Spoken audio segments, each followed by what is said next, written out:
ప్రభు నామమున మీ అందరికి వందనాలు. ఈ దినము దేవుని యొక్క వాక్యము వాగ్దానము. దావీదు అంతకంతకు వర్ధిల్లెను, సైన్యములకు అధిపతి యెహోవా అతనికి తోడుగా ఉండెను. 2 సమూయేలు గ్రంథము 5:10. ప్రియ దేవుని బిడ్డలారా, దేవుని యొక్క వాక్యము ఈరోజు ఒక నూతనమైనటువంటి ఉద్దేశాన్ని మనకు బయలుపరుస్తుంది. దావీదు అంతకంతకు వర్ధిల్లాడట. ప్రియ దేవుని బిడ్డలారా, దావీదు యొక్క స్థితి మొదటలో చాలా చిన్నది. ఎలాంటిది అంటే, దావీదు ఒక సామాన్యమైనటువంటి గొర్రెల కాపరిగా ఉంటూ, కుటుంబంలో కూడా చాలా చిన్న స్థితిలో ఉంటూ, అన్నలు మంచి స్థితిలో ఉన్నప్పుడు గొర్రెల మందను మేపుకుంటూ ఆ యొక్క ప్రాంతంలో, ఇశ్రాయేలు ప్రాంతంలో దావీదు జీవిస్తూ ఉన్నాడు. కానీ దావీదు జీవిస్తున్నప్పటికీ చిన్న వయసు నుంచి దావీదు దేవుని యందు భయభక్తులు కలిగి ఉన్నాడు. దేవుని ఆరాధించడంలో, దేవుని స్తుతించడంలో, దేవుని యందు విశ్వాసము కలిగి ఉండడంలో దావీదు జీవితం ఎంతో నమ్మకత్వంగా ఉంది. దావీదు గొలియాతు మీద విశ్వాసంతో వెళ్ళాడు. అక్కడి నుంచి దావీదు యొక్క ప్రారంభం అక్కడి నుంచి ఇంకా విస్తరించడం ప్రారంభించింది. ఆ తర్వాత ఇశ్రాయేలు ప్రజలు దావీదును పొగడ్డం ప్రారంభించారు. ప్రియ దేవుని బిడ్డలారా, ఆ తర్వాత దావీదు రాజుగా ఇశ్రాయేలు ప్రజల మీద రావడం జరిగింది.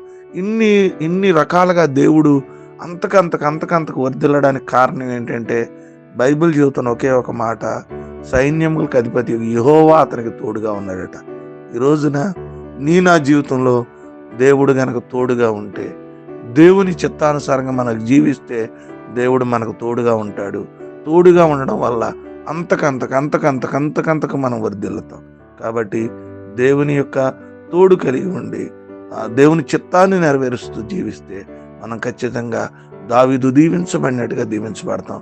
అటు కృప మనందరికీ దేవుడు దయచేయను గాక. ఆమేన్. తల వంచుకుందాం, కళ్ళు మూసుకుందాం. మహాపరిశుద్ధుడు, సర్వోన్నతుడు, సర్వాధికారి అయిన తండ్రి, మీ నామానికి వందనాలు.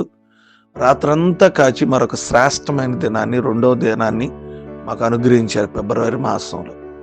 నేను అందును బట్టి మీకు స్తోత్రాలు తెలియజేస్తాం. వేకునే లేచి మిమ్మల్ని ఆరాధించాం, కృతజ్ఞతాస్తుతులు చెల్లించాం. మమ్ములను సజీవులుగా ఉంచినందుకు, క్షేమకరంగా ఉంచినందుకు, మా పట్ల మీరు చూపించిన కృపను బట్టి మిమ్మల్ని ఎంతగానో స్తుతిస్తూ మహిమపరుస్తున్నాం.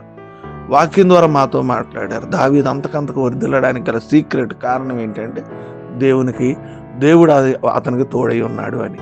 ప్రభు, మా జీవితాల్లో కూడా మీరు తోడుగా ఉండండి. మీరు తోడు లేకపోతే మీకు విరుద్ధంగా వెళ్ళి మేము ఫలించలేం. ప్రభు, మీరు మాతో ఉంటే అంతకంతకు అభివృద్ధి చెందుతాం. ఎవరైతే మమ్మల్ని అంతకంతకు అభివృద్ధి చెందించమని, ప్రభు అభివృద్ధి చెందాలని ఆశపడుతున్నారో అందరికీ తోడుగా ఉండి మీరు అభివృద్ధి చెందించమని ప్రార్థన విజ్ఞాపన చేస్తున్నాం. ఈ దినపు వివాహ దినాలు ఉన్నాయి, పుట్టినరోజులు ఉన్నాయి ప్రభానైనా, ఈ దినపు పనిపాట్లు ఉన్నాయి, ప్రయాణాలు ఉన్నాయి. ఈరోజు బిడ్డలు స్కూల్స్కి వెళ్ళే విధానాల్లో ఎవరి పనుల్లో వారు నిమగ్నమై ఈ దినాన్ని ప్రారంభిస్తున్నప్పుడు మీ కృపుంచి ఈ దినమంతా కూడా మమ్మల్ని కాపాడి మా పనిపాటల్లో నైనా మీరే తోడుగుండి మీ సన్నిధి మాకు దయచేసి మీ కృపలో నడిపించమని ఈ ప్రార్థన యేసు నామమున అడుగుచున్నాను తండ్రి. ఆమేన్.